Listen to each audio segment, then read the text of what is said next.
है कि director sir को घर पर पेरेंट्स को बुलाना पड़ा कि हम सस्पेंड कर देंगे अगर इसने अपनी मस्तियां नहीं छोड़ी। चार्जेस में जाना है तो उसका एलिजिबिलिटी क्राइटेरिया में यू रिक्वायर्ड एलएलबी। ब्लूटूथ लगाया, लिंकिंग लॉ का रैपिड रिवीजन, कोई भी सब्जेक्ट का रिवीजन खोला, सो रहे हैं और वो सुन रहे हैं। रेगुलरली अपने आप को यही बोल रही थी कि मैं कर सकती हूँ, मुझसे हो रहा है, मुझसे हो रहा है। तो मुझे लगता है कहीं ना कहीं वो बेस ही ऐसे क्रिएट होने लग गए अपने आप। जैसे कि आपने बताया युद्ध अर्जुन को लड़ना है, लेकिन रास्ता कृष्ण बताते हैं कि आपको कैसे करना है।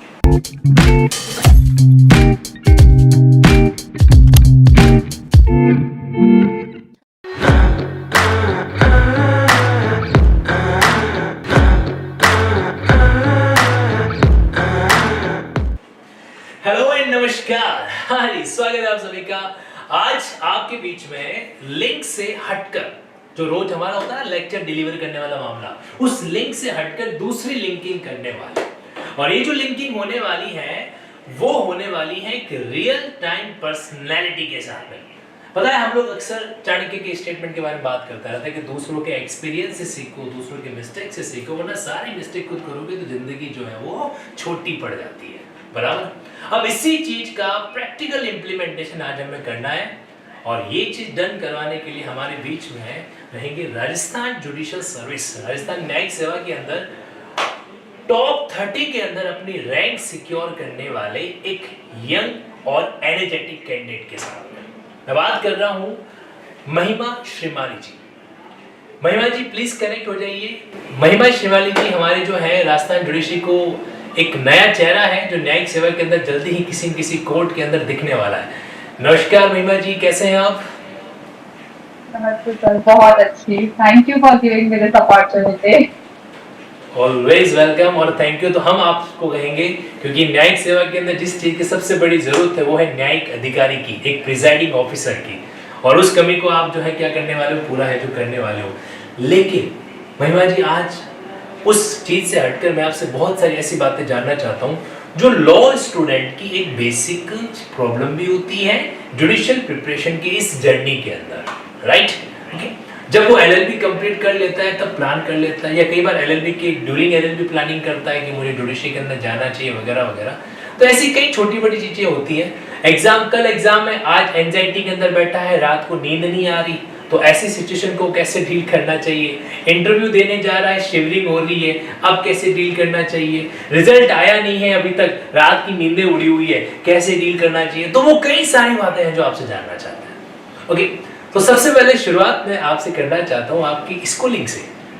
तो जब आप छोटे थे, मैं उम्मीद करता हूँ कि आप हम लोगों की तरह ही थोड़े बदमाश हुआ करते होंगे। ऐसा वैसा कुछ था या शुरू से ही एकदम वो जज वाला सिंसियर और आप पहले से ही फिक्स था स्कूल टाइम के अंदर? नहीं सर, बिल्कुल भी नहीं। I am one of the most notorious kid, school में भी और घर पर भी।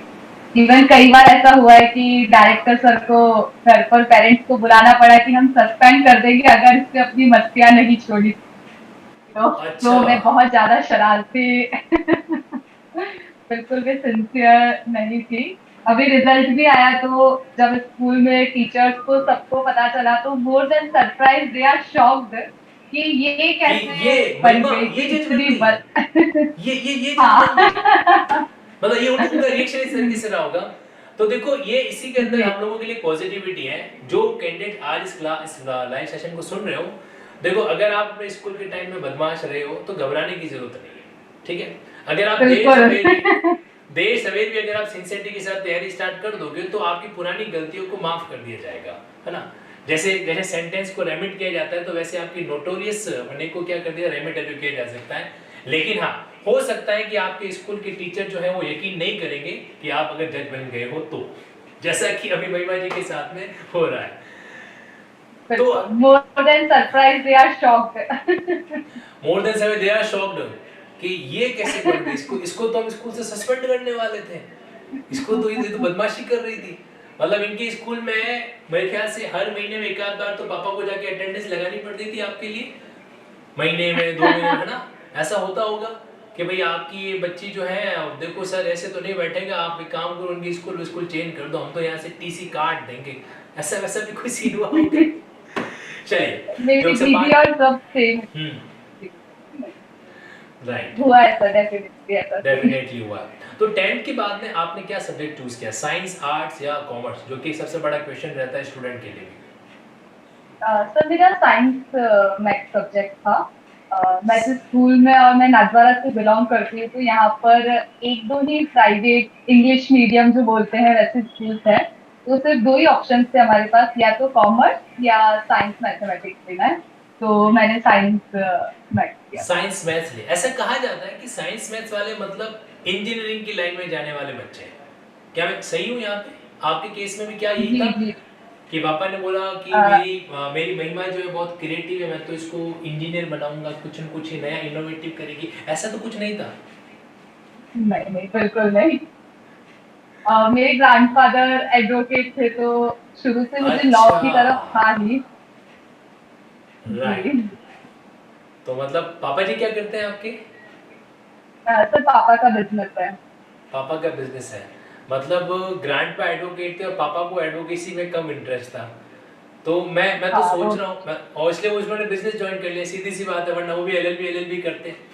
तो मैं तो पापा के बारे जी। में सोच रहा हूँ, पापा सोच रहे हैं कि एक तो मेरे पिताजी थे जो वकालत से पीछा नहीं छोड़ रहे थे, और एक ये मेरी बेटी है जो वकालत से एक और कदम आगे बढ़ गई, अब तो जज बन गई, है ना। तो वो उनके तो पुराने दिन वापस लौट के आ गए, वो एक बिल्कुल तरीके से जान। बिल्कुल।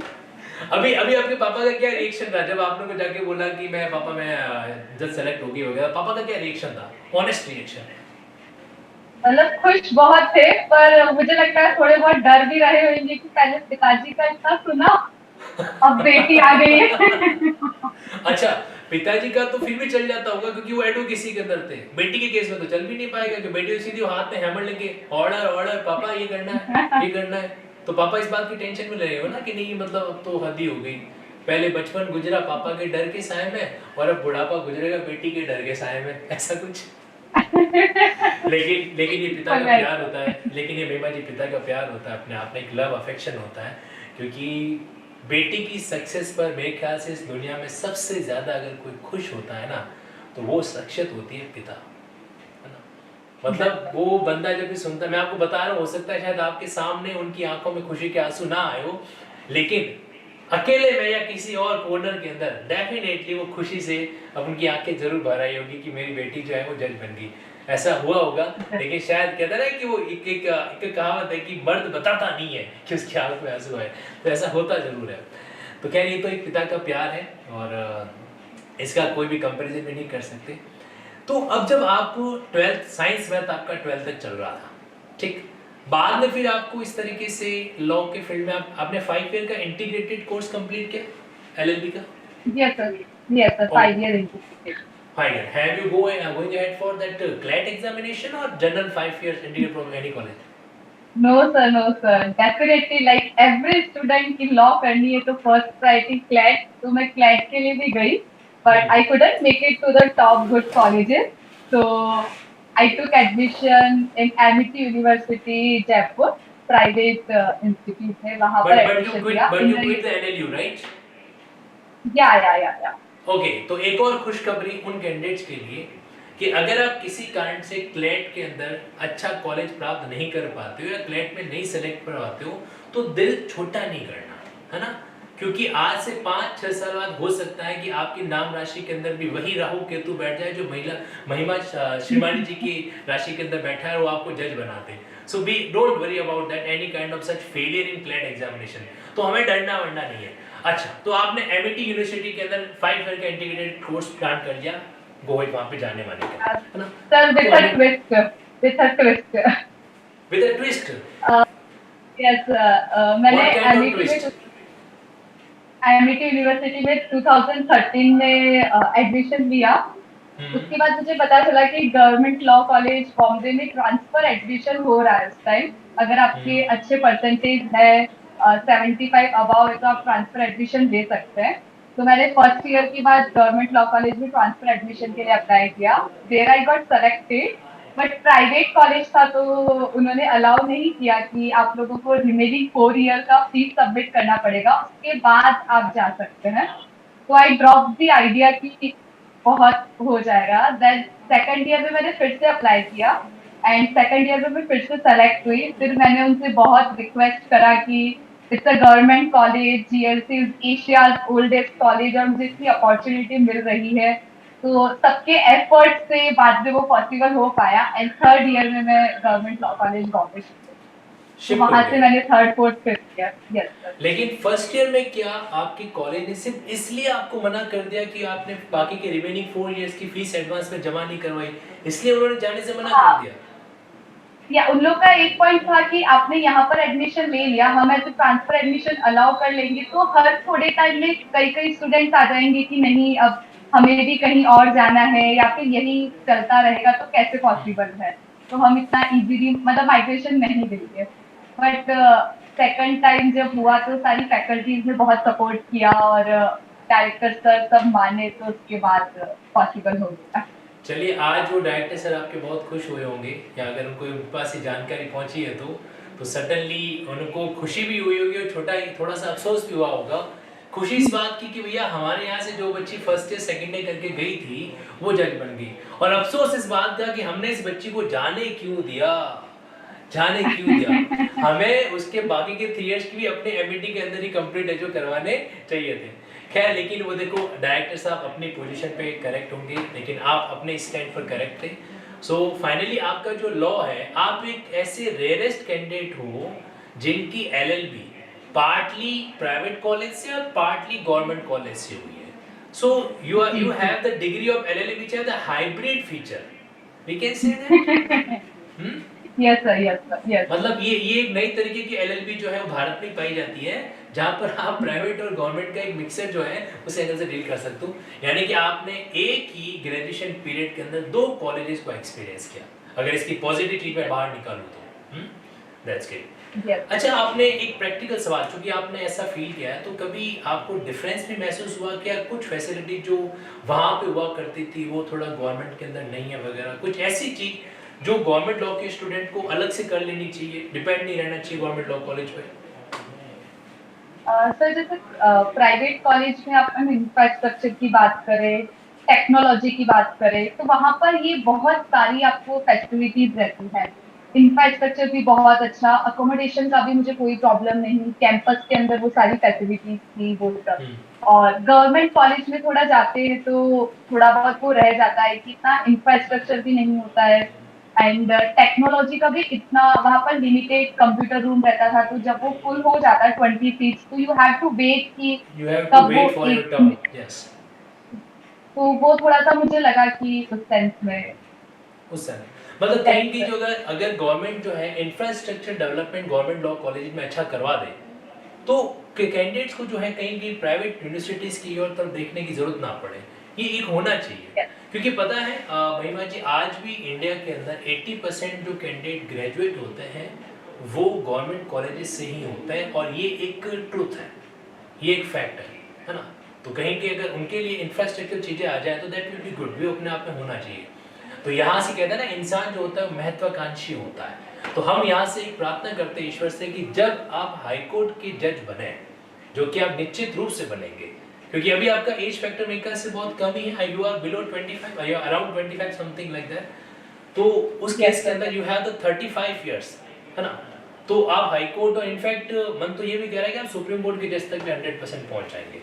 तो जब आप बने और आपके सामने ऐसा कोई मामला आए, तो वहां पर शायद आप अपने इन दिनों को याद करेंगे, आपके एलएलबी के टाइम को याद करेंगे, और एक रियलिटी वाला जो फील है, रियलिटी वाला जो इमोशन है, उसको ऑब्जर्व करते हुए, उनको कंसिडर करते हुए, नो डाउट अदर एविडेंस को ध्यान में रखते हुए एक ऐसा जजमेंट देंगे जो अपने आप में लैंडमार्क बन जाए, और क्या पता सरकार को इंफ्रास्ट्रक्चर डेवलप करने में एक गाइडलाइन मिल जाए। खैर, सपने देखना इंसान का हक है, ये हमारा हक था। बाकी देखते हैं क्या होता है यहाँ पर आगे। देन आफ्टर आपका यहाँ पर जैसे लॉ ग्रेजुएशन कंप्लीट हो गया, तो ये जुडिशरी की लाइन के अंदर घुसने का, एंटर करने का, ये खतरनाक सपना किसने दिया आपको? ये डेंजरस टाइप का ड्रीम जो है वो कैसे आया? सर जैसे मैंने बताया, मेरे ग्रैंडफादर एडवोकेट थे। Okay, yes. तो तो मैं बचपन से उनको देखकर ही बड़ी हुई। तो he also used to say कि as a lawyer I can represent 2 or 3 litigants a day, कि मैं 2-3 litigants, but as a judge they are genuinely serving the justice कि वो दोनों पार्टीज की बात सुन के उसके बाद को जजमेंट दे रहे हैं. They are affecting the life of numerous नहीं, पर्सन की लाइफ को वो अफेक्ट कर रहे हैं. तो इट ऑलवेज अट्रैक्ट्स मी कि of course somewhere I felt कि मैंने बार का साइड एक्सपीरियंस किया उनकी वजह से, बचपन से उनको देखकर हुए तो. महिमा जी मुझे ऐसा लग रहा है कि चूंकि आपने थोड़ी देर पहले कहा कि you are notorious person that time, but थोड़े से मतलब यस सर. बदमाशी करने वाले थे, तो मुझे ऐसा लग रहा है कि शायद जब आपके दादाजी ने आपसे ये कहा कि देखो as a lawyer as an advocate तो आपसे 2-3 लिटिगेंट से मिलते हो, लेकिन एज एन जज आप कई सारे लिटिगेंट से मिलोगे, तो मेरे ख्याल से आपने इमीडिएटली एक क्रॉस फायर किया होगा, काउंटर किया होगा कि दादाजी 2-3 लिटिगेंट से मिलते हो फिर आपका इतना सिर दर्द हो जाता है, तो मैं मेरे से जब इतने सारे लिटिगेंट से मिलोगे तो व्हाट डू यू एक्सपेक्ट, मैं क्या विक्स साथ में लेके फिरूं क्या, कोई ऐसा मेरे ख्याल मुझे ऐसा लग रहा है कि शायद आपने उसमें क्रॉस फायर मारा होगा दादाजी को, और तभी दादाजी ने मेरा ये पहचान था लिया।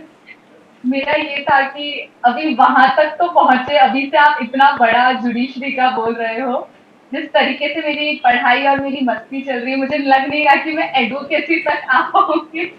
Late me clear this stage, then we will talk about the judiciary thing. पता है आपकी पर्सनालिटी को लेकर एक एग्जांपल मेरे सामने आ रहा है, जौहरी होता है आपने सुना है जो पहचान करता है हीरे वगैरह की, उसके सामने जब पहली बार पत्थर रखा जाता है ना, वो पत्थर एग्जैक्टली डायमंड के शेप में होता नहीं है, ठीक है, थोड़ा लुढ़कता है, इधर उधर होता है, जिगजैग होता है थोड़ा सा वगैरह वगैरह, बट फिर भी वो आइडेंटिफाई कर लेता है कि इसमें डायमंड है, राइट।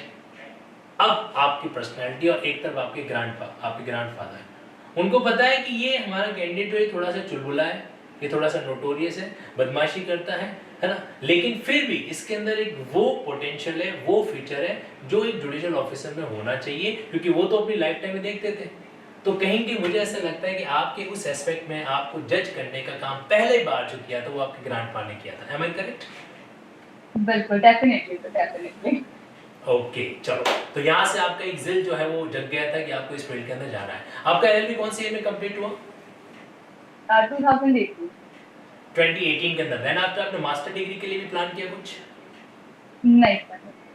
बहुत था सर, मेरी एलएलबी ही ठीक थी, मुझे नहीं लगता कि मास्टर डिग्री की जरूरत वगैरह भी होगी। ओके, तो आपने हाँ, मुझे लगा यस प्लीज। मुझे लगा आरजेस में जाना है तो उसका एलिजिबिलिटी क्राइटेरिया में you require LLB, that's enough, so I did. Exactly, that's true, that's very true. देखो आपको दिख रहा है यहाँ पर, आपको एक जज वाला डायलॉग दिखा होगा इनके प्रीवियस स्टेटमेंट के अंदर, इन्होंने एक इतना शानदार क्रॉस सटायर दिया है मुझे पर्सनली भी, क्या कहा कि सर नोटिफिकेशन में क्या लिखा हुआ है, एलएलबी लिखा हुआ है, तो एलएलएम की कहाँ जरूरत है, जब हाई कोर्ट को पता है कि हमको एलएलबी बंदे ही चाहिए तो मैं क्यों एलएलएम करूं, है ना। ये आप ऑब्जर्व करना, ये यही तो जज की कला होती है, वो क्या कहते हैं, सांप भी मर जाता है लाठी भी नहीं टूटती है, वो अपनी बात कह भी दे देता है, सामने वाले को पता भी नहीं चल पाता है, यही एक हुनर होता है, और यही हुनर हम लोगों को भी डेवलप करना है। अगर आप प्लान कर रहे हो ना जुडिशरी के अंदर जाने का या वकील बनने का, एडवोकेट बनने का, तो मान के चलो कि ऐसी पर्सनैलिटी चाहिए, बात भी कह दे, बात बन भी जाए और सामने वाले को इत्तेफाक भी ना, सामने वाले को पता भी ना चले। एप्रिशिएबल, बहुत अच्छी बात है महिमा जी। यहाँ पर आगे बढ़ते हैं, तो एक सवाल मैं आपसे जानना चाह रहा था, लेकिन आपके इस काउंटर सीज फायर के कारण मैं शायद भूल गया उसको, कोई बात नहीं, वापस वो रिमाइंड हो जाएगा। तो जब आपने 2018 से लेकर अभी 2022 हुआ है, वैकेंसी आई 2021 के अंदर, तो आपने वाकई में 3-4 साल तक इतना पेशेंस रख के चले कि नहीं मैं एफर्ट करना है, इससे पहले भी आपने अटेम्प्ट कर रखा है जुडिशरी का, आरजेस का? यस सर, 2018 में जब नोटिफिकेशन आया था उसका 2019 मार्च में प्री हुआ था, तो मैं उसके लिए अपियर हुई थी और मेरा प्री क्लियर हुआ था, बट मेंस क्लियर नहीं हुआ, I couldn't make it to the interview, तो फर्स्ट टाइम नहीं हुआ, तो this is my second time उसमें. तो ये आपका सेकंड अटेम्प्ट था, तो फर्स्ट अटेम्प्ट जब आप किसी कारण से नहीं कर पाए, तो क्या आपके मन ने आपको ये कहा कि छोड़ महिमा, है ना, ये दुनिया, ये गलियारे हमारे काम के नहीं, ऐसा कुछ था, हुआ?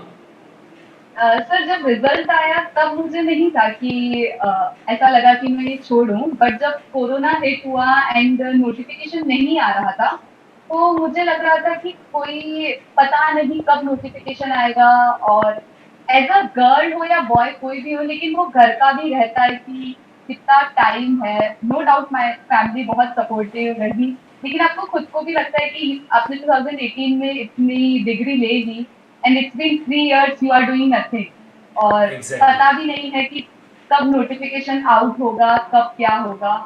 तो आई हैव थॉट कि मैं कोई प्राइवेट जॉब लूं, कई बार मेरे दिमाग में आया भी, तो मैंने सोचा भी, लेकिन जब भी मैं फाइनल चीज तक पहुंचती कि ओके ये वाली जॉब मैं लेने को तैयार हूँ, तो वापस से मुझे बैक ऑफ द माइंड लगा नो नो नो, मैं इस चीज में नहीं जाना चाहती थी, मुझे उसी में जाना है, तो उसी पे मुझे वापस से ये जाना है। बात हम सबको एक बात सिखाने लायक है कि जैसे महिमा जी जो है वो उस समय उस रिजल्ट, उस नेगेटिव रिजल्ट से तो इतने परेशान नहीं हुए, लेकिन जो टाइम निकल रहा था ना 1.5-2 साल का, कि कोई वैकेंसी का अनाउंसमेंट भी नहीं हो रहा था, उस टाइम के अंदर पेशेंस को मेंटेन करना सबसे बड़ा चैलेंज होता है। और वहाँ पे मन में ऑब्वियस सी बात आता है कि आप एक अच्छी खासी यूनिवर्सिटी से एलएलबी कंप्लीट करके बैठे हो, you are a qualified person but you are doing nothing, तो मन में ऐसी चीज़ें आती है कि यार क्यों ना प्राइवेट जॉब कर लें, वगैरह कर लें, है ना।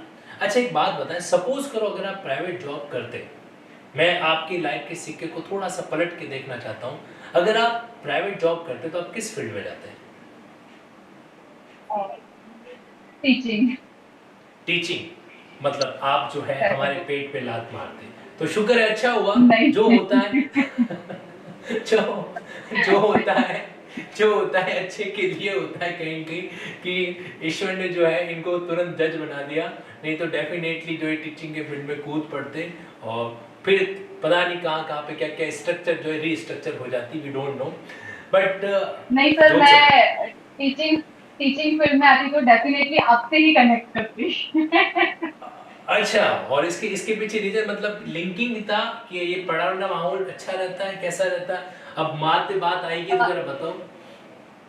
जी सर, मैंने आपकी बहुत सारी वीडियोस देखी, एंड कई बार ऐसा हुआ कि आपको नहीं लगता है कि आपकी पढ़ाई करने की इच्छा है, but you have prepare a schedule कि मेरा आज सीआरपीसी का इतना पोर्शन हो जाना चाहिए, मुझे इतना करना है, पर आपका मूड नहीं है, तो आप क्या कर सकते हैं? ब्लूटूथ लगाया, लिंकिंग लॉ का रैपिड रिवीजन, कोई भी सब्जेक्ट का रिवीजन खोला, सो रहे हैं और वो सुन रहे हैं, और वो बैठे हैं, और आपका और वो मन नहीं है पागल और वो पढ़ने का। पागल से शुरू हो जाते हैं, ईयरफोन लगाते ही वो पागल से शुरू हो जाते हैं वहां पर, और नहीं, मतलब बहुत हेल्पफुल रहता है कि आपका रिवाइज भी हो जाता है, आपका पढ़ने का मन नहीं है तो आपको बुक्स कैरी नहीं करनी है, आपको सारे ऐसा नहीं कि सिर्फ आप डायरेक्ट पढ़ा रहे हैं, आप हर चीज के साथ उसका कॉन्सेप्ट बता रहे हैं, उसमें लेटेस्ट केस लॉ क्या है, उसकी स्टोरी कहाँ से आई, तो वो सब समझा रहे हैं, तो आप उसकी तरफ इंटरेस्टेड भी रहते हो कि पढ़ने की इच्छा नहीं, पर क्या करो, लिंकिंग लॉस का वीडियो खोल दो तो अपना ये टॉपिक कवर भी हो जाएगा और सब कुछ हो जाएगा। तो ये मेरे लिए बहुत हेल्पफुल रहा, इवन इंटरव्यू के पहले भी। इस बार हमें बहुत ज्यादा टाइम मिला था, बट ये था कि कभी भी डेट अनाउंस हो सकती है, तो जब मेंस का रिजल्ट आया तो इट्स वेरी डिफिकल्ट वापस से उन बुक्स को ओपन देखना, करना, करना राइट। बहुत मुश्किल। तो यही मैंने किया कि जैसे ही हुआ डेट, इंटरव्यू का रिजल्ट आया और कैसे पढ़ाई करें, तो सबसे पहले मैंने सारे वीडियोस एक एक सब्जेक्ट के सुने। अच्छा ये पूरा हो गया, अब अपन डायरेक्ट उठा सकते हैं कि अब जल्दी जल्दी जल्दी जल्दी हो जाएगा, कि एक बार तो मैंने सुन के खत्म कर लिया है। तो टीम ध्यान दो, आप महिमा जी से जो है एक जीएसटी का बिल भेज भेज सकते हैं। बट महिमा जी, मुझे ये जानकर अच्छा लगा कि वो जो छोटा प्रयास था लिंकिंग के संबंध में, वो आपके कहीं कहीं काम आ पाया, और सर्टनली सीधी सी बात है, देखो मेहनत तो कैंडिडेट ही करता है, इसमें कोई दोहरा ही नहीं है। कहते हैं ना कि युद्ध तो अर्जुन ही लड़ता है, बराबर, युद्ध तो अर्जुन ही लड़ता है, और मेहनत जो है उसी को करनी पड़ती है, और निस्संदेह आपने भी अपनी रणभूमि के अंदर मेहनत तो किया, ये छोड़ा थोड़ा है। हाँ, बचपन में आप जिस तरीके से रहे होंगे नोटोरियस टाइप के, लेकिन अभी जो रहे हो, मुझे ऐसा लग रहा है कि आप नोटोरियस रहे भी होंगे तो आप पॉजिटिव वाले नोटोरियस रहे होंगे, है ना। दो तरह के होते हैं ना प्रेसिडेंट्स, बिल्कुल सर। है ना। हाँ, ऐसा नहीं है कि आपने मतलब जो है जाके स्कूल में जाके किसी और के सारे सबके टिफिन रॉबरी कर दी हो कि कोई नहीं खाएगा, सिर्फ मैं खाऊंगी, ऐसा नहीं किया होगा आपने। आपने बकायदा किसी का लिया होगा तो खुद का टिफिन उसको दिया भी होगा, ऐसा मान के चल रहा है। वापस आ जाते हैं इस केस के अंदर, तो मैं ये मान के चलूं, देखो अभी जो कुछ भी आपने सुना उसमें जो काल्पनिक शक्ति थी ये टीचिंग में नहीं आ रहा है, डोंट वरी, आप लोग टेंशन मत लो, टेक्निकल टीम टेंशन लेने की जरूरत नहीं है, अभी मैं चलूंगा थोड़े टाइम में और ठीक है। नहीं नहीं, आप ही चलेंगे। Jokes apart. सो महिमा जी, अब आपने अपना ग्रेजुएशन कंप्लीट कर दिया, एलएलबी कंप्लीट हो चुका है आपका, और एक टफ टाइम आया कोविड के कारण, जब आपका मन थोड़ा सा उथल पुथल हुआ और आपने प्राइवेट जॉब करने के बारे में सोचा, टीचिंग वीचिंग के संबंध में, लेकिन फिर फाइनली आपने डिसाइड किया कि मुझे डाइवर्ट नहीं होना है और मुझे एक ही चीज़ पे फोकस करना है, और ये चीज़ हम सबके लिए जानने लायक है। देखो, रास्ता तो उबड़ खाबड़ होगा, आपको सीधा रास्ता तो ध्यान रखना कहीं पे नहीं मिलने वाला, चाहे आप मर्सिडीज लेके रोड पे निकले हो, चाहे आप ऑल्टो लेके रोड पे निकले हो, चाहे आप टाटा की नैनो लेके निकले हो, रास्ता 100% तो आपको एकदम मक्खन जैसा फ्लैट कहीं नहीं मिलने वाला, उबड़ खाबड़ तो होगा। इसीलिए अपना धैर्य हमें बना के रखना है, अपना अटेंशन जो बना के रखना है, जैसा यहाँ पर महिमा जी ने बना के रखा। महिमा जी, फिर बात करते हैं प्रीलिम्स एग्जाम की। जब डेट वेट फाइनली रिक्रूटमेंट आ गया, फॉर्म भर दिया, सब कुछ हो गया, अब कल प्रीलिम का एग्जाम है, उस समय आपका सेंटर आपके नजदीक आया होगा, जयपुर या जोधपुर, जहाँ पर भी आपने प्लान किया होगा, कहाँ पर था आपका सेंटर? तो जयपुर ही आया था, पर बहुत दूर था, सीकर रोड की साइड था। तो मैं जहाँ थी वहां से 45 मिनट्स का डिस्टेंस था। ओके, 45 आवर डिस्टेंस था। तो फिर प्रीलिम्स का एग्जाम आपके जब हुआ था, तो उसमें सारे क्वेश्चन अटेंड हो गए थे सारे, या उसमें कुछ लैंग्वेज ने गड़बड़ की, हिंदी इंग्लिश वगैरह ने कुछ? सर, मैंने सोचा था कि फर्स्ट टाइम मैं उनको अटेम्प्ट करूंगी जिनके लिए मैं 100% श्योर हूँ। और लास्ट ईयर की कट ऑफ 60 सॉर्ट ऑफ गई थी, तो मुझे था कि फर्स्ट टाइम में अप्रोक्सीमेटली 65 हो जाने चाहिए। तो एक बार जब आप फर्स्ट टाइम करते हो, तो आप हर क्वेश्चन को बहुत ध्यान से और देख देख के कि सही है कि नहीं। तो फर्स्ट टाइम में जब मैंने किया, तो अप्रोक्सीमेटली 55 तक था कि मुझे पूरे आ रहे हैं। फिर मैं एकदम से टेंशन में आ गई थी, मैं तो सोच कर आई थी 65 तो मिनिमम मुझे आने ही चाहिए, क्योंकि लास्ट टाइम की कट ऑफ 60 गई, तो इतना होना ही चाहिए। तो थोड़ा सा लगा कि अभी 55 पर है, तो ऐसे में यही अपन रुक जाए। फिर थोड़ा सा अपने आप को काम किया कि अपने को आता है, but we just have to wait and थोड़ा सा रिलैक्स होकर करने की जरूरत है, इतना स्ट्रेस में आकर हो रही। फिर मैंने धीरे धीरे वापस से जो ऑलरेडी कर लिए थे, उसके अलावा जो लेफ्ट आउट थे, उनका करना चालू किया कि धीरे धीरे कर करके, तो लास्ट तक हो गया। तो somewhere I scored more than 80, तो आई एम लाइक कि चलो मैं फ्री हूँ। सो मतलब अभी जो आपने प्रीलिम्स एग्जाम का इनका स्ट्रेटजी सुना है, इन्होंने भले ही एकदम नॉर्मल तरीके से बताया, लेकिन बहुत ही सीरियसनेस वाला एक अप्रोच था इनका। फर्स्ट जाते ही आप आउट ऑफ 100 में उन क्वेश्चन को अटेंड करो जिसके लिए आप बिल्कुल 100% श्योर है कि हाँ, इसका आंसर ये ही होगा। ओके, अब वो संख्या कितनी आती है, हो सकता है वो आउट ऑफ 100 60 हो, 50 हो, वो एक अलग बात है। और जब उसके बाद में थोड़ा सा खुद को रिलैक्स करोगे, काम करोगे, और बाकी के उन क्वेश्चंस को आप अटेंड करोगे जो आपको फर्स्ट हिट के अंदर क्लियर नहीं हुए थे, तो कहीं कि आप वहां पर भी जो है कुछ अच्छे आंसर है जो फाइंड आउट कर पाओगे। तो ये एक स्ट्रेटजी थोड़ा टाइम सेविंग वाला भी रहता है, और कहीं कहीं जो है इफेक्टिव भी हो सकता है। बट शर्त ये है कि जिस टाइम आपका मामला पैनिक हो, उस समय खुद को संभाल लेना, क्योंकि एक बार में पता चलता है अरे यार आउट ऑफ 100 से 50 ही आ रहे हैं मेरे को, तो मेरा सिलेक्शन कैसे होगा, अब हो गया पैनिक। ठीक है, जैसे ही एग्जाम के अंदर सिलेक्शन के बारे में सोचते हैं, तो वो जो पैनिकनेस का वरदान है वो ऑटोमेटिकली मिल जाता है आपको। सही कह रहा हूँ मैं? होता है ये स्टूडेंट के लिए। ओके, तो प्रीलिम्स को आपने क्लियर कर लिया, फिर आते हैं मेंस के एग्जाम पर। मेंस का एग्जाम 2 दिन के अंदर 4 एग्जाम होते हैं बैक टू बैक। ओके, सबसे पहले तो ये बताओ कि थोड़ा डर था, क्योंकि आज से पहले, उससे पहले आपने कभी 4 एग्जाम एक साथ नहीं दिए थे 2 दिनों के अंदर। एक दिन में एक एग्जाम तो होता है, बट एक दिन में 2 एग्जाम, फिर नेक्स्ट डे वापस एग्जाम। तो ईमानदारी से बताओ, यहाँ पे आयोडेक्स लगाई थी आपने एग्जाम के इन बिटवीन? तो मैं बस ये चाह रही गर्दन थी ऐसी कि रह जाती है ना, गर्दन लिखते लिखते ऐसी रह जाती है, ऐसा हुआ था आपके साथ? बिल्कुल बिल्कुल, वो तो एग्जाम के डे का रहता है। जैसे मैंने बताया, पिछली बार मैं मेंस के लिए अपियर हुई थी, बट क्लियर नहीं कर पाई। तो लास्ट टाइम ही पता चल गया था कि आपकी वहां पर हालत खराब होने वाली है, तो यू मस्ट बी प्रिपेयर कि आप बिल्कुल हेल्दी रहो, 1 महीने पहले से हेल्दी लाइफस्टाइल अपनी रखो, ताकि वहां पर बिल्कुल भी परेशान न हो। एंड मुझे एग्जाम से पहले ही हुआ कि जब डेट अनाउंस हो गई एंड पता चल गया कि 30 अप्रैल एंड 1 मई को एग्जाम होने वाला है, तो 20 अप्रैल से आपकी रात की नींद उड़ जाती है।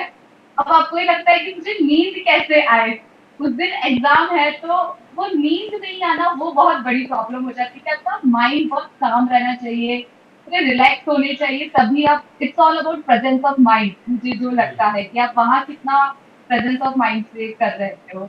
तो मुझे ये था कि बस मुझे नींद आ जाए जिससे वहां पर जाकर मैं फ्रेश माइंड से कर पाऊँ। वो और एक फिर इस चीज का आपने इलाज कैसे ढूंढा जब आपको नींद नहीं आ रही थी तब, या फिर नींद और सोए मुझे नहीं नहीं थे उस पता टाइम? मुझे नहीं पता ये चीज़ शेयर करनी चाहिए नहीं बट तो भी मैं बता देती हूँ। मेरी मम्मी को नींद की थोड़ी प्रॉब्लम रहती है तो मैं उनको लेकर गई हॉस्पिटल कि आप बोलो आपको नींद नहीं आ रही तो वो नींद की गोली देंगे तो मुझे बिल्कुल हल्की सी 0.25 mg देना। तो मैंने ओके। 23rd एंड 24th को वो ली जिससे मेरा मतलब 23rd 24th को ली, सेम डे पर नहीं ली कि क्या पता।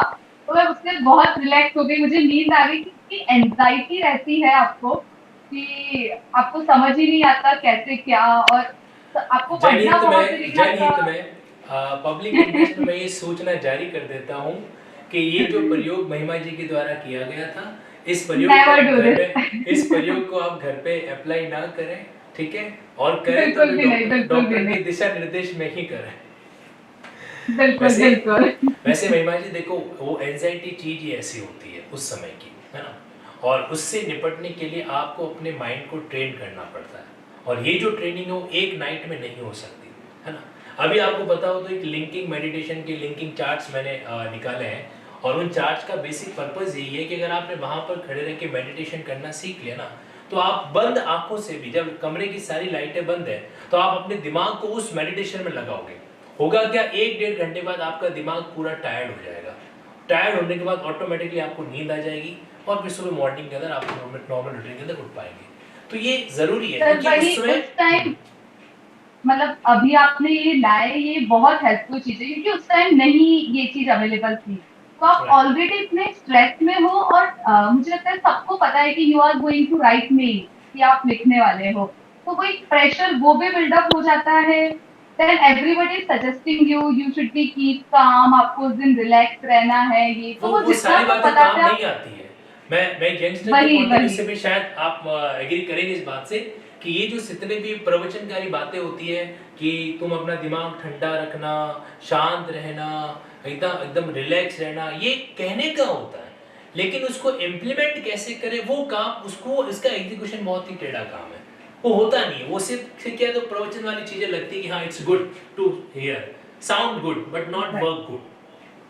Practically that's not. प्रैक्टिकली नहीं होता है। प्रैक्टिकली करने के लिए आपको कुछ ना कुछ तरीके अप्लाई करने ही पड़ेंगे।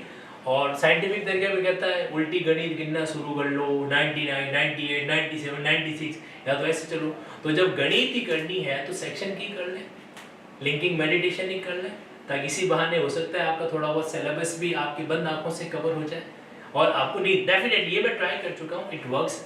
और इसके अलावा खैर ये मैंने आपको डिस्क्लेमर तो दे ही दिया था कि नींद की गोली शोली हमें कुछ भी नहीं खानी है, बराबर? आपको जो है दूसरे तरीके हैं, दही की लस्सी वस्सी जो वो पी लो, वो भी एक तरीका रहता है। तो यहाँ पर आपका जब मेंस का एग्जाम था तो आपने फाइनली जब एग्जाम में गए तो आपने एग्जाम अप्लाई किया, और आपका पेपर आपने कंप्लीट कर दिया था या कुछ मार्क्स छूट गए थे? नहीं सर, पेपर पूरा कंप्लीट हुआ था। कंप्लीट कर दिया था। तो मोस्ट ऑफ कैंडिडेट्स का तो ये रहा है कि उनका पेपर कहीं की स्किप रहा।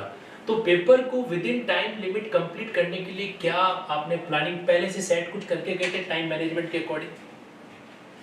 सर एक तो जैसे मैं जीएलसी था तो बॉम्बे यूनिवर्सिटी के जो पेपर्स आते थे वो बहुत लेंथी पेपर आते थे। तो कहीं ना कहीं वहां पर भी मेरी प्रैक्टिस थी। यूनिवर्सिटी के पेपर बहुत लेंथी आते थे, 10 मार्क्स के लास्ट में 5 मेजर क्वेश्चन आते थे और 3 आवर का आपका पूरा टाइम रहता था।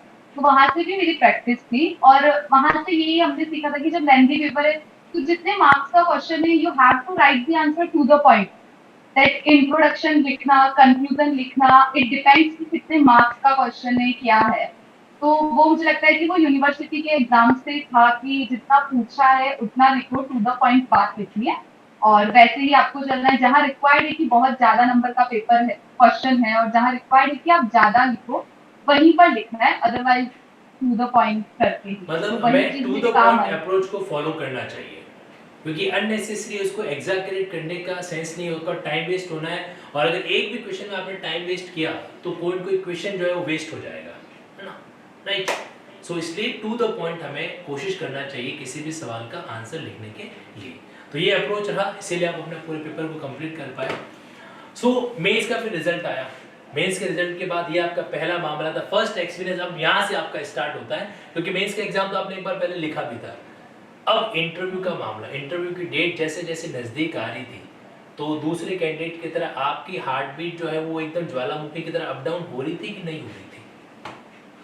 ऑफ कोर्स सर, बहुत नर्वसनेस हो रही थी कि अब यहाँ तक आ गए हैं तो व्हाट्स गोइंग टू हैपन, हम्म। थोड़ा। बट कहीं ना कहीं मैं थोड़ी श्योर थी कि I am using this practice of subconscious mind, कहीं ना कहीं हाँ, मैं मैं मेरा ये उसके उसके रूटीन। बारे में जानने के लिए बड़ा एक्साइटेड हूँ। वो आपका एक अप्रोच हुआ करता था, आप सभी लोग सुनना, इनका एक अलग ही पागलपंती वाला अप्रोच है। मैं चाहूंगा कि आप सब लोग इसको अच्छे से ऑब्जर्व करें। यस महिमा जी, उसके बारे में प्लीज बताएं। सर मैंने कॉलेज टाइम से ऐसे सेल्फ गाइड नॉवेल्स बहुत पढ़ना चालू किया, मुझे बहुत अच्छा लगता है सेल्फ गाइड नॉवेल्स पढ़ना। तो there is a book the power of your subconscious mind by Joseph Murphy की एक बुक है। तो उसमें ऐसा होता है कि जो सेंट्रल पॉइंट है बुक का वो यही है कि जो भी आप इमेजिन करते हो वो आप कर सकते हो, उसको आप रियलिटी में कन्वर्ट कर सकते हो। But the thing is we have to mind, one conscious mind and there is a subconscious mind. तो आप डेली अपने आप को करेंगे कि नहीं मेरा हो रहा है, आई एम डूइंग बेटर, मैं कल से जितना था उससे ज्यादा बेटर पढ़ रही हूँ, मैं मेरे आरजेस के पास हूँ, मैं क्लियर कर रही हूँ, मैं हो रहा है। तो मैं रेगुलरली अपने आप को यही बोल रही थी कि मैं कर सकती हूँ, मुझसे हो रहा है, मुझसे हो रहा है। तो मुझे लगता है कहीं ना कहीं वो बेस ही ऐसे क्रिएट होने लग गए अपने आप। जैसे कि आपने बताया युद्ध अर्जुन को लड़ना है, लेकिन रास्ता कृष्ण बताते हैं कि आपको कैसे करना है। डेली अपने सबकॉन्शियस माइंड में बोल रही हूँ कि मुझे ये चीज अचीव करनी है और ये हो रही है। तो ऑटोमेटिकली ऐसे बेस होने लग गई कि मुझे पता चला कि मॉक इंटरव्यूज अवेलेबल हो रहे हैं, आप मॉक इंटरव्यूज दे सकते हैं, जैसे कि आपने भी कंडक्ट कराया मॉक इंटरव्यू, मैं उसके लिए आई। तो जैसे जैसे आप चाह रहे हो वो चीज को, वो अपने आप बेस क्रिएट हो रही है कि आप उस चीज तक कहाँ तक पहुंचे। तो मैं ये चीज regular practice, and I am so optimistic person. मैं खुद भी हमेशा से थी नहीं, आई कैन डू इट, हो सकता है मुझसे, क्यों नहीं हो सकता, इफ मैं नहीं कर सकती तो कोई और कैसे कर सकता है, और कोई और कर सकता है तो मैं तो डेफिनेटली कर ही सकती हूँ। तो मेरे को थोड़ा सा मुझे लगता है कि इसने मुझे बहुत हेल्प करा। I don't know, it's a subjective thing, किसी के लिए सही हो या नहीं, but I am doing it and I am used to do it. मैं यहाँ पर आपको ये लिंकिंग सबकॉन्शियस माइंड का जो टेक्निक जो इन्होंने यूज किया है, मैं इसको आपको आसान तरीके से और बताना चाहता हूँ। ये क्या क्या करते थे जब भी अपने मेंस एग्जाम के दौरान या क्राइम में, ये खुद को एक इंस्ट्रक्शन दिया करते थे। महिमा, तू जज बन जाएगी, तू जज बन जाएगी, तू जज बन जाएगी, या तू जज बन रही है, बन रही है, ऐसा कुछ इंस्ट्रक्शन आप दिया करते थे। ठीक है। और कहीं कहीं पता है, कहते हैं ना कि 100 बार झूठ बोलोगे तो सच लगने लगता है। तो यहाँ तो झूठ की बात ही नहीं है, यहाँ तो बात मेहनत की है। ठीक है। तो आपने 100 बार जो एक बात अपने सबकॉन्शियस माइंड को कही, तो आपका माइंड भी परेशान होकर कहता है चलो ठीक है यार, बन जा जज, है ना। आप बार बार उसको बोलते हो ना, तो वो भी परेशान हो जाता है बेचारा, आखिर है तो माइंड, बोलेगा चलो ठीक है, जा तथास्तु, जाओ बन जाओ जज, है ना। ये वाकई में एक हिडन टेक्निक होती है, पता है। मेरे ख्याल से आप में से थोड़ा बहुत जिसने साइकोलॉजी साइकेट्रिस्ट वाला कुछ कोर्स कर रखा हो, नहीं कर रखा हो, तो सीआरपीसी के चैप्टर 25 सेक्शन 328 से लगे कि 339 तक अनसाउंडनेस माइंड पर्सन की ट्रायल को अगर आप लिंक करोगे तो आपको पता चल जाएगा कि वो वहां पर है। तो अब उसमें क्या होता है कि आप जब बार बार अपने माइंड को इंस्ट्रक्शन देते हो कि मैं कर लूंगा, हो जाएगा, तो आपका माइंड उसको एक्सेप्ट कर लेता है। और ये बात ऑप्टिमिस्ट यानी कि आशावादी जो लोग होते हैं वो बहुत अच्छे तरीके से डील करते हैं, और ऐसे ही एक आशावादी प्राणी ऑप्टिमिस्टिक पर्सन हमारे सामने भी है। ये यही था महिमा जी जो आपने कहा, उसी का अगर सब्सटेंस। बिल्कुल तो बिल्कुल। मैंने भले ही शुरुआत में कहा था कि इनकी एक पागलपंती वाली टेक्निक है, लेकिन ये वो पागलपंती है जो सफलता को आपके सामने लाके खड़ा करती है ना। तो इसलिए कुछ चीजें हमें लगता है कि मैडनेस है, लेकिन वो दैट मैटर्स, वो जरूरी भी होती है। ये आपने बहुत ही अच्छा एक एस्पेक्ट बताया, और वाकई में कैंडिडेट्स को अप्लाई करने लायक होता है। लेकिन ध्यान रखें, जनहित में एक और सूचना मैं जारी कर देता हूँ कि इसको सिर्फ और सिर्फ हमें किसी चीज को हासिल करने के लिए करना है। ठीक है। आजकल के हम युवा कैंडिडेट से हम कई और चीजों को भी करते हैं कि ये प्रॉपर्टी मेरी है, ये प्रॉपर्टी मेरी है, ये प्रॉपर्टी मेरी है, ये प्रॉपर्टी मेरी है। ऐसा करते करते कहीं आप पड़ोसी की प्रॉपर्टी पे रॉबरी डकैती ना कर लो। क्योंकि आपका सबकॉन्शियस माइंड जो है ना वो कह देगा चलो ठीक है ऐसे करना पड़ेगी, जा ले ले प्रॉपर्टी। तो ये सिर्फ आपके लॉफुल पर्पस पे लागू होता है, अनलॉफुल पर्पस पे लागू नहीं होगा। यस, हाँ मीमा जी सर सही कह रहा हूँ ऐसे यहाँ पे? बिल्कुल, यूनिवर्स तभी आपको देता है when you root for others. अगर हम किसी गलत काम के लिए कर रहे हैं then definitely it's not going to happen. Exactly और हमारा सेक्शन 23 इंडियन कॉन्टैक्ट एक्ट भी कहता है कि इलीगल पर्पस के लिए कोई भी कॉन्टैक्ट करेंगे तो 24 उसको वॉइड डिक्लेयर कर देगा। ठीक है, बस यही हमने इंडियन कॉन्टैक्ट एक्ट में लॉ को अच्छे से पढ़ा है तो उसको अप्लाई कर देते हैं हम। मतलब हम सभी लॉ स्टूडेंट, आप तो जज बन गए, अब आपको तो कहाँ स्टूडेंट कहें हम। आगे आते हैं यहाँ पर नेक्स्ट पॉइंट पे। तो इस तरीके से आपने एक अप्रोच लगाया, ऑप्टिमिस्टिक अप्रोच। अब बात करते हैं फाइनल राउंड। आप सुन पा रहे हैं मुझे? Yes sir, Okay. हाँ अभी ओके फाइन। लास्ट राउंड जब इंटरव्यू का राउंड था और अब कुछ ही टाइम में आपका नाम कॉल होने वाला है अंदर जाने के लिए, बाहर बैठे हो आप और उस समय आपके आसपास और भी कई चेहरे बैठे हैं जो इंटरव्यू देने वाले हैं। दैट टाइम आपके माइंड का क्या सिचुएशन था? उस समय आपके माइंड में क्या चल रहा था? सर कई लोग आजू बाजू थे तो दे आर रीडिंग बेरेक्स, किसी के पास केस लॉस की फाइल्स थी, तो जो अच्छा, जस्ट मेरे पास बैठे मतलब थे वहां पे कुछ वो। कैंडिडेट्स मटेरियल भी लाए थे? Yes sir, we are allowed कि आप अपना हैंड बैग लेकर जा सकते हैं। और आप भी तो लेके गए थे? नो सर, आप नहीं मुझे लगा लेके गए जितना थे, होना ओके। था हो गया। तो अब वहां पर उन लोग को देखकर आपको नर्वसनेस हो जाती है कि एंड पीपल आर डिस्कसिंग कि वो वाला सेक्शन ये है वो है ये है। तो जब आप थोड़ा बहुत सुनने की कोशिश करते हो तो ऐसा होता है कि आपको लगता है आपको आ ही नहीं रहा कुछ, ठीक है, आपको पता भी नहीं वो क्या बात कर रहे हैं। तो आप तो भी अच्छा कुछ पढ़ने की बात कर रहे हैं, थोड़ा बहुत कान लगा के सुन लेते हैं, लेकिन आपको पता भी नहीं चलता एग्जैक्टली क्या बोल रहा है, आपको बहुत टेंशन होने लग जाती है। ओह ये वर्ड तो मैंने कभी सुना ही नहीं। तो सब लोग जब ऐसे बात कर रहे थे हम लोग को आके बोल दिया गया था you have to sit in the left side, आप सब लोग बैठ जाएंगे। तो हम लोग बैठ गए, फिर सब लोग ऐसे ऐसे कर रहे थे। बट द थिंग इज वहां पर अकेडमी में जितने भी लोग थे तो वो लोग बहुत आपको मोटिवेट कर रहे थे, दे आर मतलब बहुत अच्छे से आपको काम कर रहे हैं, समझा रहे हैं। तो उन्होंने आकर सबको बोला कि अब डायरेक्ट और ये सब बंद कर दीजिए, it's the interview is all about your confidence in presentation. अगर आपको नहीं भी आ रहा है but you are confident enough तो डेफिनेटली आपका अच्छा जाएगा। और अब आप लास्ट टाइम पे करेंगे ये सब तो जो आ रहा होगा वो भी आप भूल जाएंगे कि ये उस टाइम पर लॉ इज अ सब्जेक्ट कि आपको ये लगता है ये मुझे ये नहीं आ रहा। बातें वहां पर जुडिशियल एकेडमी के अंदर कुछ मैनेजमेंट आपको कह रहा था आप सभी को? अच्छा। जी जी जी, बहुत हम्म। अच्छी उन्होंने सब लोग को अच्छा हम लोग को बहुत अच्छे से समझा रहे थे कि आप लोग यहाँ तक आ गए। तो आई मैं भी उस चीज से टोटली रिलेट कर सकती हूँ कि अगर जितने भी वहां पर स्टूडेंट बैठे हैं डेफिनेटली दे अर्न दैट जगह कि वहां पर वो आए हैं तो उन्होंने उसके लिए इतना हार्ड वर्क किया है। तो अब आप यहाँ पर आ गए तो वो लोग हमें ऐसे ही ट्रीट कर रहे थे कि हम सब जज बन चुके हैं। तो अब आप आराम से रहिए, it's just a test about your personality, ये लास्ट स्टेप है। तो इतना अच्छे से सबको लोग घर पे धीरे धीरे सबने अपनी बुक हटाकर सब रिलैक्स हुए, फिर सही लगा। ये वाकई में बहुत अच्छी बात है और आप सभी कैंडिडेट जो अभी सुन रहे हो, अगर आपका आने वाले टाइम में जुडिशियल इंटरव्यू है तो आप इस बात को ज़रूर गौर करें कि बेरेक्ट वेरेक्ट ऐसे लास्ट टाइम में कैरी नहीं करना है। जैसा महिमा जी ने बताया कि कैरी करने का कोई सेंस भी नहीं रहेगा, उस टाइम उल्टा वो आपको पैनिक करेगा।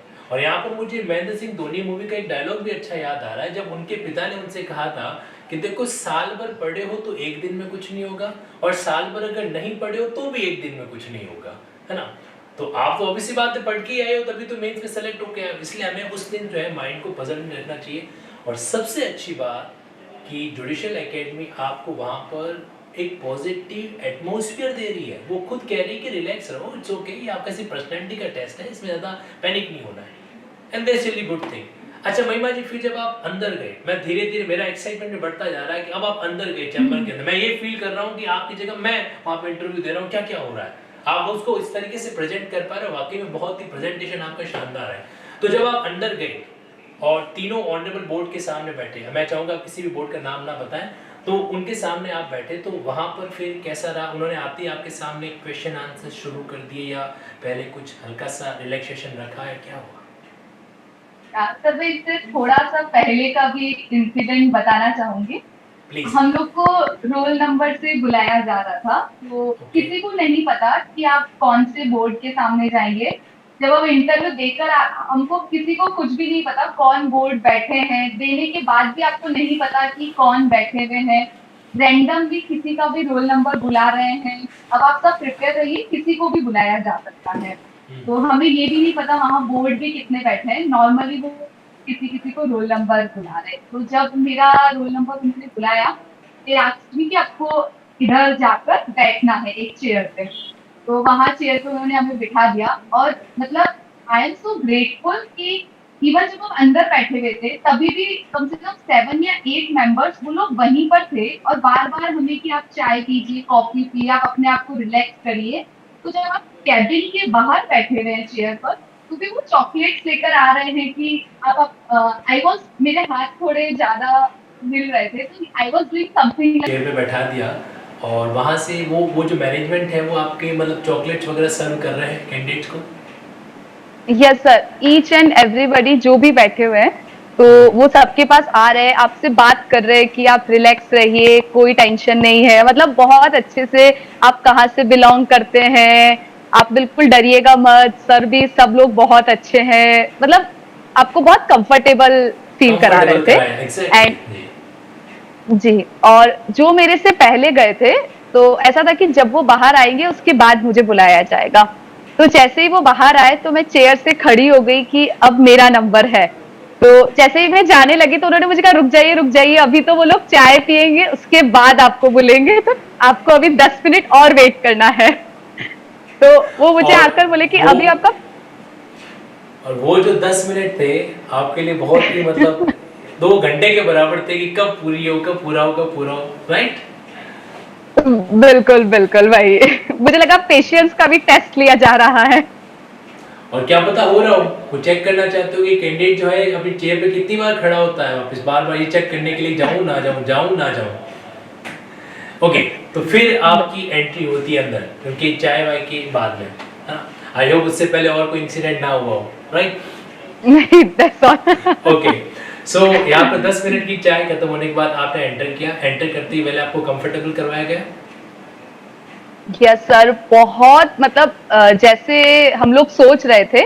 और डेफिनेटली मैंने जैसे आपको बताया, मैंने आपका भी मॉक इंटरव्यू लिया।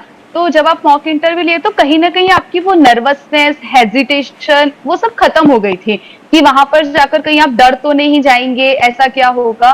बट तो बहुत ही हम्बल और बहुत अच्छे से जैसे ही हम गए उन्होंने ग्रीट करा, गुड आफ्टरनून, कैसे हैं आप, कहाँ से हैं, आर यू कंफर्टेबल, आपको पानी पीना है। तो मतलब बहुत अच्छे से पहले वो आपको कंफर्टेबल फील कराएंगे, उसके बाद they started with the questions की, उसके बाद उन्होंने, और अगर आपको कोई क्वेश्चन नहीं भी आ रहा है तो they were like it's okay, नहीं याद आ रहा कोई प्रॉब्लम नहीं है, let's move to another one. तो बहुत ही it's like a group discussion आपका चल रहा हो कि ओके, बहुत कंफर्टेबल होकर। मतलब इट्स नॉट लाइक इंटरोगेशन, ऐसा नहीं कि वो आप डेफिनेट।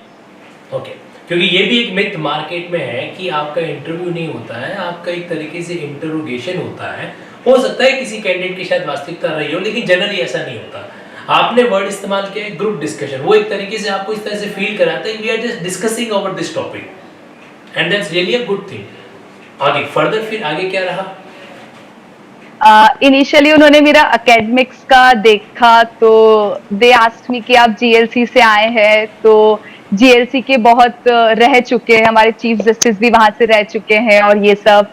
तो आपको लगता है कि आप वहां से पढ़कर आए तो आप विलेज एरिया में इनमें सर्व कर पाएंगे कि नहीं, क्योंकि वहां पर आपको जाना पड़ेगा, और आपका वहां पर मीडियम इंग्लिश रहा तो आप यहाँ पर हिंदी में आपको सुनना पड़ेगा, तो आप उसके लिए कर। तो मैंने बोला कि सर जो भी केस है वो तो एडवोकेट ही रिप्रेजेंट करेंगे, एंड वो हिंदी लैंग्वेज में कम्युनिकेट करेंगे, तो Hindi language is not an barrier for me, कि हो जाएगा, ऐसा कोई प्रॉब्लम मैं नहीं यहाँ है। पर आपसे महिमा जी एक चीज जरूर जानना चाहता हूँ।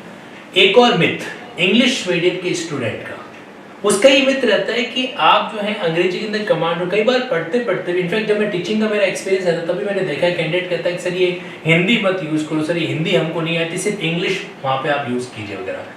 तो मैं उनको कहता हूँ कि ये मिथ है उनका, आपको हिंदी की में कमांड होनी चाहिए, क्योंकि जब आप जुडिशरी में जज बन जाओगे तो उस समय फिर आप उन शब्दों को अपने वकील से बार बार पूछोगे, अपने रीडर से बार बार पूछोगे। तो यहाँ पर आपका ये जो एक्सपीरियंस आपने रियल टाइम बताया है, ये वास्तविकता को सिंबॉलिकली प्रेजेंट करता है ना। जैसा आपको जज ने, ऑनरेबल जज ने कहा और बोर्ड मेंबर ने कहा कि आप भले ही इतने हाईफाई लेवल से पढ़ के आए हो इंग्लिश, लेकिन जहाँ पर आपकी पोस्टिंग होगी वहाँ पर तो आपके सामने विटनेस के टेस्टिमोनियल, एडवोकेट्स का आर्ग्यूमेंट वो हिंदी पे होने वाला है ना। तो उस समय आपको हिंदी पे कमांड होनी चाहिए। यानी कि इंग्लिश मीडियम के स्टूडेंट को, मैं आपसे कंफर्म करना चाहता हूँ ये सही है या नहीं, इंग्लिश मीडियम के स्टूडेंट को हिंदी के काफ़ी कुछ वर्डिंग्स का नॉलेज होना चाहिए। बिल्कुल सर, बिल्कुल बिल्कुल। एनीवेज हम लोग का मदर टंग भी हिंदी ही है, तो आपको ऐसा नहीं कि I am from English medium तो बस इंग्लिश ही। और आपको पता है कि आरजेएस में language plays a very important role, Hindi का भी प्री मेंस दोनों में होता है। तो इंटरव्यू में भी एक सर्टेन पॉइंट के बाद मुझे ऐसा फील हुआ कि I started with English, automatically जब क्वेश्चंस आते रहते तो अपने आप आपका हिंदी में हो ही जाता है आंसर आना, और आ ही जाता। और जैसे उन्होंने आगे से पूछा तो आपको आना चाहिए, जो कि सही है। You are going to serve here, तो आपको हिंदी आनी ही चाहिए। हिंदी आनी ही चाहिए, ओके। तो आपके इंटरव्यू में ऐसे भी मोमेंट्स आए जब बैक टू बैक फायर हो रहा था और आप आंसर नहीं दे पा रहे थे, ऐसा भी कुछ मोमेंट्स हुआ था? एक बोर्ड मेंबर थे, उन्होंने मुझसे थोड़ा इन्वायरमेंट लॉ के बारे में पूछ रहे थे वो, तो I was not much aware. थोड़ा बहुत मैंने उन्हें बताया, फिर मैं नहीं थी। बट ऐसा नहीं हुआ, जब मैंने उनको बोल दिया कि सर मेरे को इस बारे में इतना नहीं पता है इन्वायरमेंट लॉ के बारे में, तो they were like it's okay let's change the subject, हम दूसरा टॉपिक उठा लेते हैं। ऐसा कुछ नहीं हुआ कि माहौल को वहां पे चेंज कर दिया। अच्छा, इंटरव्यू स्टेज पर आपने किस बात को फील किया महिमा जी, कि कई बार सवाल जो आपने अपने माइंड में लिंकिंग का प्रैक्टिस कर रखा था वो वहां पर थोड़ा यूज आ रहा हो, रिकॉल करने की कैपेसिटी के अंदर? सर मैं आपको एक इंसिडेंट बताना चाहूंगी।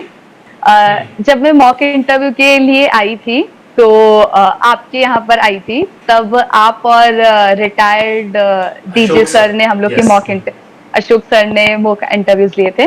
तो आपने मुझसे लास्ट में, सब कुछ इंटरव्यू होने के बाद आपने मुझसे लास्ट में क्वेश्चन किया था कि राजस्थान के 2 डांस फॉर्म बता दो, ऐसा आपने मुझसे क्वेश्चन किया था। तो मैंने तब तक थोड़ा बहुत पढ़ा था, बट मैंने इतना राजस्थान के बारे में नहीं पढ़ा था। ऑफ कोर्स मेंस के टाइम आपने पढ़ा था, और मैंने जो आपको रिप्लाई दिया था वो मैंने नृत्य की जगह नाटक का बोल दिया था। तो आपने मुझे बाद में करेक्ट भी किया था कि वो नृत्य नहीं नाटक था। तो मेरे को लगा कि मुझे थोड़ा बहुत राजस्थान के बारे में पढ़ के जाना है, क्योंकि उसके बाद मैंने राजस्थान के बारे में पढ़ना चालू किया। And on the same day, जिस दिन इंटरव्यू था, तो मैं मेरी बुआ के वहां पर रुकी हुई थी। तो मॉर्निंग में मैं और फूफा जी बैठे हुए थे, तो वी वर डिस्कसिंग थिंग कि अभी ये वो। तो जैसे उन्होंने मुझे बोला कि डू यू नो अबाउट आटा साटा के बारे में तुम्हें पता है, तो आई सेड यस, एक ही लड़की ऐसे शादी का ऐसे रहता है ये वो। एंड सर बिलीव मी, मैं वहां पर गई, मेरा फर्स्ट क्वेश्चन था यू आर फ्रॉम जीएलसी, आपको हिंदी लैंग्वेज आती है ऐसे करके। Then the second question was are you aware about the customs of Rajasthan, for example आटा साटा। तो मुझे था कि सुबह ही मैं पढ़कर आई हूँ और राजस्थान के बारे में पढ़कर आई हूँ, प्लीज इसी पे आप कंटिन्यू रखें। मैं इस पे आपको बहुत कुछ बता सकती हूँ इसके अंदर। देखो ये नो डाउट इसका इम्पैक्ट तो होता ही है कि कई बार आप कुछ चीजों को पढ़ ले, कई बार कोइंसिडेंट भी होता है, लेकिन वो कोइंसिडेंट तब हो पाया है क्योंकि आपने मॉक इंटरव्यू में आने का एफर्ट किया है। अगर आप वहां पे नहीं आते, चीजों को बाद में करेक्ट नहीं करते, पता है हम लोग जब मॉक इंटरव्यू करेक्ट करा रहे तो हम लोग इस बात के लिए भी क्रिटिसाइज हो रहे थे कि हम लोग फीडबैक पे ज्यादा टाइम कंज्यूम कर रहे हैं। उस मॉक इंटरव्यूज के अंदर जितना टाइम क्वेश्चन आंसर सेशन में जा रहा था, उससे उतना टाइम फीडबैक सेशन के अंदर भी जा रहा था। और ये मेरा और अशोक सर का स्ट्रेटजी भी था कि हमको फीडबैक पे कैंडिडेट को ज्यादा दिमाग की जो लगाना, टाइम देना है। एंड दैट्स गुड, अच्छी बात है वो चीज अगर आपकी एग्जाम के अंदर। बिल्कुल, अब फीडबैक से हमें पता चला कि ओके महिमा, तुमने राजस्थान में जो जवाब था वो गलत दिया था, तुम इसको सही कर सकती हो, गो फॉर इट। तो मुझे लगा मुझे इसके बारे में पढ़ना है क्योंकि हो सकता है, तो इट हेल्प्स। और लॉ के क्वेश्चन की अगर मैं बात करूं, मेरा सवाल यहाँ पे था कि लॉ के क्वेश्चन के अंदर जब उनसे आपसे जब सवाल पूछे जा रहे थे तो वहां पर क्या आपकी लिंकिंग प्रैक्टिस का जो रिकॉलिंग किया हुआ था वो काम आता है वहां पर? डेफिनेटली सर, कई बार ऐसा होता है, जैसे उन्होंने मुझसे पूछा लिस पेंडेंस के बारे में बताओ, there one question was about curative petition के बारे में। तो जैसे आपका क्यूरेटिव पिटिशन पे पूरा वो वीडियो था, तो Exactly. जब उन्होंने पूछा ना, तो आपके दिमाग में वो चीज क्लिक कर जाती है कि आपने वो चीज सुनी थी और पूरी स्टोरी भी आपको पता है कि ऐसे हुआ था, ये हुआ था, ये हुआ तो वो सारी चीजें, क्योंकि आप जो पढ़ के जा रहे हो इंटरव्यू में, दे आर नॉट रिक्वायर्ड कि आप एज इट इज डायरेक्ट को वहां पर प्रेजेंट करो कि section 51 of transfer of property, that doesn't mean.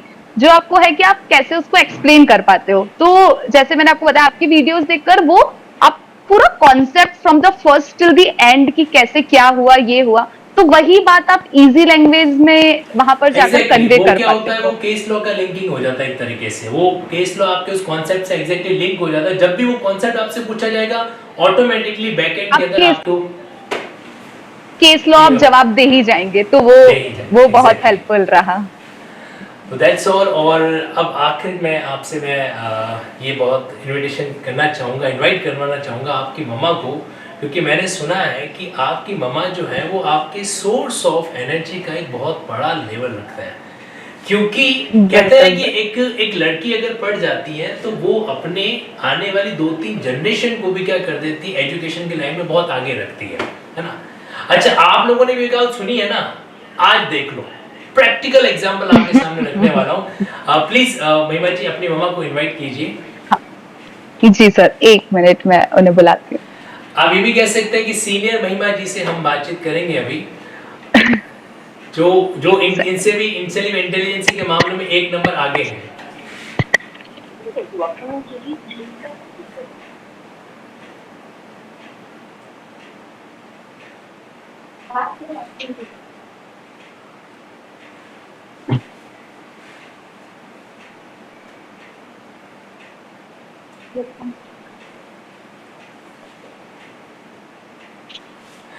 नमस्कार मैम।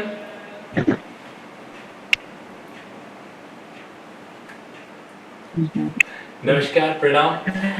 सुन पा रहे हैं आप मुझे? नमस्कार। हाँ हाँ बिल्कुल। मैम हम बात कर रहे थे कि अगर घर की बच्ची पढ़ जाती है तो वो आने वाली 2-3 जनरेशन को भी एक अलग ही लेवल की एजुकेशन में लेके चली जाती है।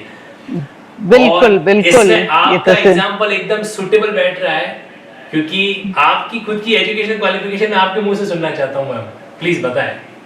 हाँ, मैंने बीएससी की है और फिर एमए पॉलिटिकल साइंस में और एमफिल तीनों की। और फिर आप लेक्चरर के एग्जाम में सेलेक्ट भी हो गए थे। आपने ज्वाइन नहीं किया, वो एक अलग बात है, बट आप क्वालिफाइड हो गए थे उसके लिए। उसमें क्वालिफाइड हो गई थी और ऑल ओवर फर्स्ट क्लास रही। That's really great. बस ये तो अब यहाँ पे डाउट करने का तो सवाल ही नहीं आता कि महिमा जी का सिलेक्शन कैसे हो गया, क्योंकि माँ की तो काबिलियत, माँ की कहते हैं ना काबिलियत, तो बेटी के अंदर देखने को मिलती है। अच्छा, सही है। कुछ बातें आपसे जानना चाहता हूँ कि आज के टाइम के अंदर जो बच्चियों को अपन पढ़ाने की बात करते हैं, लड़कियों को पढ़ाने की बात करते हैं, तो कई बार पेरेंट्स पीछे हट जाते हैं सोसाइटी के डर से, रिलेटिव के टॉन्टिंग से, कि बच्चे आप शादी कर दो, बड़ी हो रही है वगैरह, आपकी पढ़ाने वढ़ाने का आप ससुराल जाके कर लेगी वगैरह। तो ऐसा कोई सिचुएशन आपके सामने भी आया कभी इस तरह का कि भाई बेटी की शादी कर लो, अब तो महिमा की बड़ी हो गई? बिल्कुल आया था। हाँ, नहीं आया था, काफी आया था, काफी बार कहा सबने, लेकिन इसके पापा ने इसमें बहुत सहयोग दिया मुझे। इसके पापा का और अंकल का बहुत सहयोग रहा कि नहीं, ये तो यही करेगी, लॉ करेगी, जज बनेगी, उसके बाद ही हम इसके बारे में सोचेंगे। नहीं तो लोगों ने तो बहुत कहा। एग्जैक्टली। मैम, और इसने खुद हाँ बोलिए आप। महिमा जी जो है, हाँ, महिमा जी पढ़ाई के अंदर तो बहुत होशियार है, इसमें कोई डाउट ही नहीं है। हाँ, क्योंकि ऑब्वियसली बात है कि आपकी काबिलियत उनमें भी दिख रही है। लेकिन ये बता रहे थे कि बचपन में नोटोरियस भी रहे हुए हैं, बदमाशी भी रहे हुए हैं। बहुत ज्यादा। बहुत ज्यादा। हाँ, मेरे खुद के 3 बच्चे, मेरे देवर के बच्चे, हम 4 बच्चे साथ में रहते, जॉइंट फैमिली है जी। लेकिन सबसे ज्यादा नोटोरियस यही थी। अच्छा, तब तो इन्होंने चारों बच्चों में तब तो इन्होंने डांट भी खाई होगी, है ना? सबकी डांट खाई है। हाँ, लेकिन पढ़ाई में इंटेलिजेंट और डिबेट में, ये स्पोर्ट्स में भाग लेना, सब में, पूरे स्कूल में सब इसको जानते थे, महिमा की मम्मी, महिमा के नाम से। अच्छा, ननिहाल जाओ तो ननिहाल में भी सब महिमा के नाम से ही इसको हमको जानते थे कि महिमा देख की लो, मम्मी है ये। तो महिमा की मम्मी ने आपकी आपकी महिमा को कम नहीं होने दिया है, और उल्टा आगे दृष्टि पोस्ट सही है। मैसेज करके तो और भी मामला आगे बढ़ गया है। तो चलिए सही मैम, है। ये सारी चीजें वाकई में बहुत अच्छा लगा आपसे मिलकर भी, कि कहीं कहीं जो है इनकी लाइफ में सफलता का जो क्रेडिट है, जो श्रेय है, वो निस्संदेह आपको और इनके पापा जी को जाता है, क्योंकि सपोर्ट मिलता है तभी बच्चा कुछ कर पाता है, नहीं तो क्या है कि सही है। कई सारी समस्याएं भी रहती है वहां पर। थैंक यू सही सो मच है, मैम ये तो कनेक्ट होने सही। के लिए, और मेरी पूरी ईश्वर से प्रार्थना है कि ये जो आने वाले टाइम में सुप्रीम कोर्ट के जज तक भी पहुंचे और अपने हर मुकाम को तो पूरा करें। आपकी शुभकामनाएं हमेशा रहे। बहुत बहुत बहुत धन्यवाद। Thank you so much. Thank हम लोग जब अपनी लाइफ में दूसरों के एक्सपीरियंसेस को ऑब्जर्व कर रहे होते हैं, उस समय हमें पता भी नहीं चलता और हमारा एक्सपीरियंस भी अपने आप तैयार होता चला जाता है। बस इतना ही है, जब किसी चीज़ को करने की चाह रखते हैं तो उसके बारे में कोशिश करते हैं, और कोशिश करने की चाह होती है तो इंसान उसके बारे में सोचता है, और जब सोचते हैं तो हर चीज़ अपने आप मुमकिन हो जाती है।